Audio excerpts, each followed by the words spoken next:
Vamos a hablar con Mateo Bobbio, experto en tecnología. Mateo, muy buenos días, gracias por atendernos. Para entender, ¿no? En definitiva, ¿por qué podemos ser víctimas de esta nueva estafa y qué características distintivas tiene con respecto a otras? Bueno, muchísimas gracias por la invitación a todos y muy buenos días. Primero y principal, hay que entender que los datos en el día de hoy son el petróleo del siglo XXI y que los datos en línea son oro para los ciberdelincuentes para poder acceder a información nuestra, impersonar a personas o de repente venir con ofertas tentadoras y sacarnos datos bancarios o prometer el oro y el moro para de repente hacer de las suyas. En este caso puntual, lo que venían era con un trabajo freelance, es decir, un trabajo que se podía hacer de manera digital, y proponían que a través de likes en videos de YouTube pagaban altas sumas de dinero, como recién bien decías. Para convencerte al principio te mandaban un montón de fotos y aparecían de manera muy amistosa, hablando, te daban un montón de pruebas que eran todos screenshots de fotos de personas que ya habían participado para darte confianza. Y una vez que habían ganado tu confianza, como todo estafador, lo que te pedían era un depósito para empezar a trabajar juntos. Y una vez que hacías el depósito, vaya casualidad, justo ahí desaparecían, ¿no? Y bueno, de acá mi consejo principal es, cuando vienen ofertas tentadoras o de repente mails o mensajes no solicitados, sospechemos. Siempre la Eso sospecha es lo más importante, no la principal recomendación. Porque siempre entendemos cuando hablamos de estafas virtuales es que nos agarran con la guardia baja, ¿no? Nos agarran Cuando en un la momento... limosna es grande hasta el santo desconfía, ¿no? Exactamente, ¿no? La limosna es grande, es verdad. Y en este caso lo mismo, ¿no? Nos agarran desprevenidos con la necesidad de una respuesta rápida, ¿no? Porque es una especie de extorsión que requiere una respuesta inmediata. En el día a día, las 24 horas, estamos siempre con el teléfono, pero estamos haciendo un montón de cosas, ¿no? Las múltiples pantallas, y ahí es donde somos víctimas. Tal cual. Siempre que yo lo que le digo a la gente y siempre le digo también a mis compañeros y amigos y colegas, siempre que hay acciones urgentes o de repente ofertas tentadoras, es el momento en el que uno tiene que parar la pelota y decir, che, ¿qué estoy haciendo? Y de repente es muy raro que todo trabajo empiece vos haciendo una transferencia a un depósito, ¿no? Tendría que ser a la inversa. Y en este caso, lo que llamo al cuidado siempre de datos, en este caso es por WhatsApp, pero muchas veces la mayoría de las estafas que se dan, por lo menos no en las que llegan a un buen fin, pero sí en los ataques, es a través de mail. Sí. Todos hemos recibido algún que otro mail impersonando alguna empresa, y ahí es importante también otro tip, es cuando ven cosas mal escritas.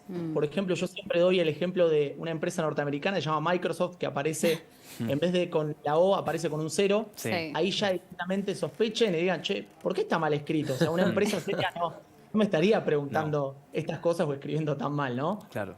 Entonces eso es también una parte muy, muy importante. Y lo último, que esto es parte de la cultura y yo realmente como emprendedor en ciberseguridad lo trabajo mucho, es la educación. Tratemos de compartir ejemplos que se nos dan en cuanto a mails de phishing, en este caso, que es esta tentativa de robarnos datos, o estas pruebas de WhatsApp que, por ejemplo, pasan. Tanto los medios de comunicación como las personas tenemos que compartir estos ejemplos para que gente que posiblemente o potencialmente va a caer no caiga, ¿no? Entonces eso es básicamente lo que yo sugiero. Y Mateo, lamentablemente los que caen, ¿no? Finalmente en la estafa, bueno, ¿qué hay que hacer si uno se da cuenta que fue víctima de una estafa de estas? Bueno, primero y principal, en este caso era una transferencia, con lo cual tenés que ir a llorar a la iglesia, con lo cual lo que Claro. otra que esa, pero pasa mucho que se entregan credenciales, que son los datos. Y ahí el tema principal, obviamente, es entregaste una tarjeta de crédito, es bloquearla, es decir, es toda la parte tentativa. Esto es como la pandemia, ¿no? Cualquier acción preventiva es exagerada, pero cualquier acción cuando ya entregaste los datos todo, Tarde. ya no es insuficiente, Claro. ¿no? Entonces, en este caso, muy importante la educación en ciberseguridad, en el sentido de yo no puedo dar datos personales, siempre que doy datos personales o de repente estoy haciendo una transferencia o datos bancarios, datos de cuentas, parar la pelota y entender quién es mi interlocutor, quién es la persona o la organización que está del otro lado, si cumple efectivamente todas las medidas de seguridad para hacer esa organización. Es decir, estoy hablando con una empresa, miro el celular, miro el dominio, miro los canales oficiales previamente a hacer una transferencia o entregar un dato. Y esto aplica para todo, a todas las maneras de ciberdelincuencia, desde el mensaje de texto, desde el WhatsApp, El desde mail, el mail, todo. desde la llamada telefónica. Es decir, Esto es principal, la gente tiene que entender que los datos de vuelta son el petróleo del siglo XXI y depende de la gente estar educada para no caer en este tipo de estafas. Además de las estafas virtuales, Mateo, la tendencia increyendo, ¿no? Lamentablemente es el robo de celulares en la vía pública, arriba del transporte público. Y la gran pregunta, ¿no? ¿Cómo protegemos nuestra identidad, nuestros datos, nuestro dinero? Porque están las billeteras virtuales, el acceso al home banking en el celular. Tenemos que hacer un doble comando, una doble protección. ¿Sirve ya la huella dactilar, otro código, un PIN? ¿Cuánta protección tenemos que poner en un celular para cuando, si nos roban, no nos terminen robando o vaciando las cuentas bancarias? Bueno, primero y principal, como el ejemplo de la pandemia que di. Todo lo que se puede hacer previamente a un robo de identidad, o una impersonificación o un robo de datos es poco, entonces aprovechemos a hacer lo máximo. En este caso marco dos diferencias. En el caso de robo de celulares físicos, la gente entiende que puede ser un vector de ataque.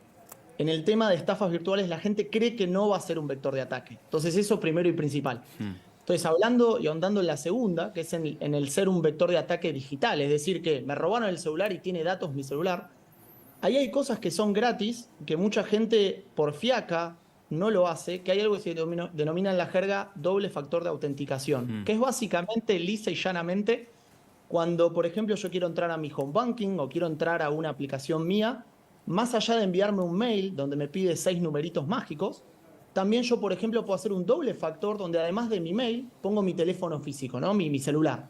Entonces me llega no solo por el mail, sino también por el celular. Entonces, ¿qué ocurre acá?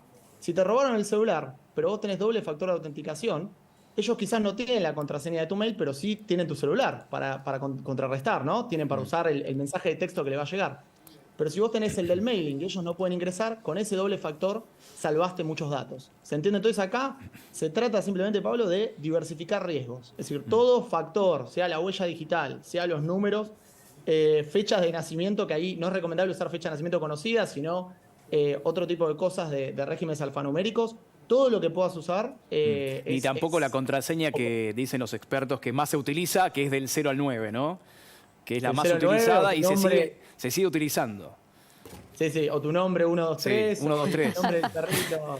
O el documento de identidad que está por todos lados. Bueno, Mateo, muchísimas gracias por el tiempo, por la docencia para entender y también lo que dijo, ¿no? Siempre sospechar, siempre estar alertas, no bajar la guardia, porque todos somos víctimas, potenciales víctimas de las estafas virtuales, bancarias y también del robo, lamentablemente, de los celulares. Que tengas un excelente domingo, Mateo.